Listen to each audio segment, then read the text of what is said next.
Hello, everybody. It's Damon yet again, and this time, since we're already hitting the halfway point of the rebooking WrestleMania into 2 nights, I decided I would give you a bonus video. And this one would be, what if I booked WrestleMania Zero into 2 nights? That's right, WrestleMania Zero. Since WrestleMania 1 was in 1985, I would do WrestleMania Zero be 1 year prior in around March or April of 1984. So, in that case, what do I do? I basically picked out a card, and you could have like celebrities like Danny DeVito basically around there. And I know it's like the war that basically the brawl to settle score, or basically something like that. I thought, why not have it on a pay-per-view? WrestleMania Zero, in this case, it'd be 2 nights of 6 matches each. And it has to be basically concord with the actual roster that was present at the time. So, without further ado, what would I've done is for the first match of WrestleMania Zero, night one will be Tito Santana defending the Intercontinental title against Don Morocco. It will be a fun match in and out, but Tito will ultimately retain a great 12, 13-minute opener. Then the second match, you had Dr. D, David Schultz, taking on Pat Patterson. Pat Patterson will be in the first ever will be in WrestleMania Zero, but he will be the referee of the first ever WrestleMania, which is fine. But in this case, he will be facing against David Schultz, and Pat Patterson was semi-retired at that point, so it's like after 9 minutes, you could have David Schultz win. So in the third match of the night, you have Nikolai Volkov versus Junkyard Dog. Nikolai Volkov was kind of transitioning into tag team wrestling, so in this case, you have Junkyard Dog pick up the win. In the fourth match of the night, you have the World Tag Team Champion, which I think was the North-South connection between Adrian Adonis and Dick Murdoch. They were the tag team champion at the time, and they would face off against the U.S. Express. This is where the U.S. Express would win the title.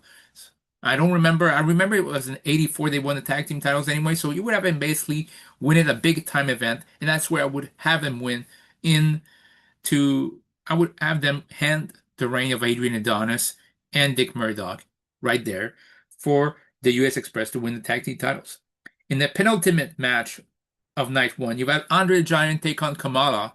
Kamala at that time would not basically be a comedy character like it would be in 1992, 1993. It would be a serious character. It would be taking out people left, right, and center. Andre the Giant basically tries to make a stop at this, and you would have Andre the Giant in a relatively good match, 10 minutes, beat Kamala. And in the night one WrestleMania Zero main event, you would have Sergeant Slaughter, was still part of the roster, taking on the Iron Sheik, fresh off of losing the WWE title to Hulk Hogan.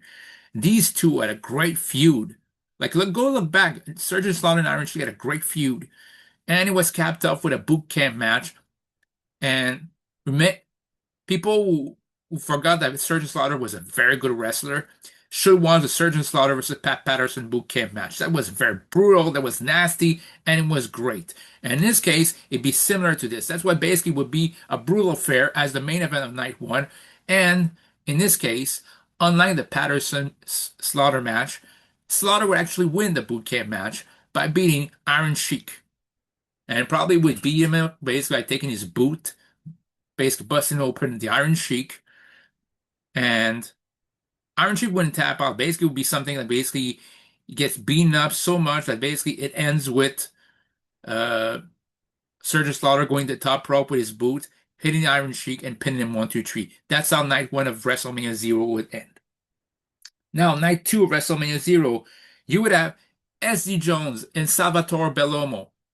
Salvatore Bellomo basically was an enhancement talent, but it's kind of funny that nobody mentioned him among the great of enhancement talents in WWE. With him, Barry Horowitz, Dwayne Gill, the Brooklyn Brawler, all of these kind of deserve a spot in the Hall of Fame. I mean, they helped elevate other characters, so why not? Anyway, SD Jones and Salvatore Bellomo take on Brutus Beefcake and George the Animal Steele, who was still heel by that time, and be a showcase for Brutus Beefcake and George Steele, who would win the match in 8, 9 minutes. Then you have Pedro Morales versus Greg the Hammer Valentine. Pedro Morales now was no longer WWE championship contender. Was basically, I think he lost the IC title like 1 year prior. And you had Greg Valentine, who's gonna challenge later on for the IC title. And I thought, why not get Greg Valentine a feature win? And despite him being a heel, you could have basically have aggressive, managed to win, maybe an eye rake, but it's still he would win on his own in this case against Pedro Morales. Then you have Tony Atlas taking on Mr. Wonderful, Paul Orndorff. Uh, I don't want Tony Atlas to lose, but I don't want Paul Orndorff also to lose.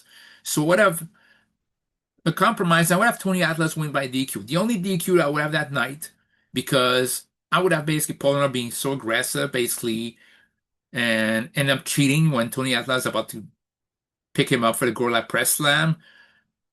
Paul Orndorff would hit him with a 4 and that would cause a DQ win for Tony Atlas.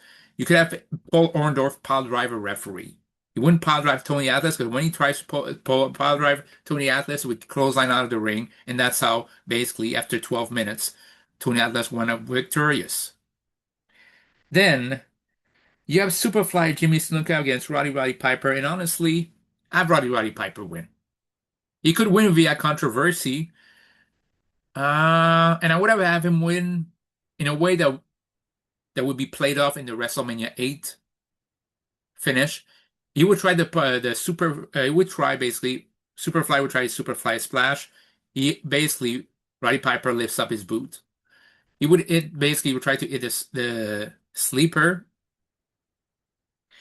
and Snuka doesn't know how to escape it, so he tries to run up the turnbuckles, but Piper sees it coming and just yanks on and press down on on Jimmy Snuka with the sleeper and end up Snuka doesn't tap out, just passes out to the sleeper. And Roddy Piper wins.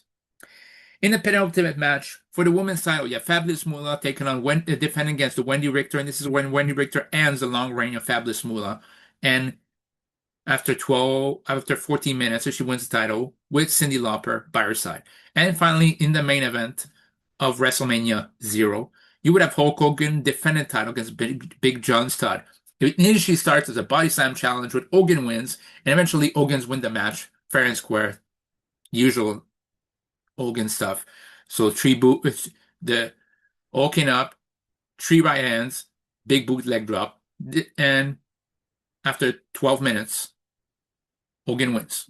So that would be WrestleMania 0. So this is a bonus episode. It's not supposed to be long. So let me know what you think about this. Let me know in comments down below. I'll see you guys, catch you guys later.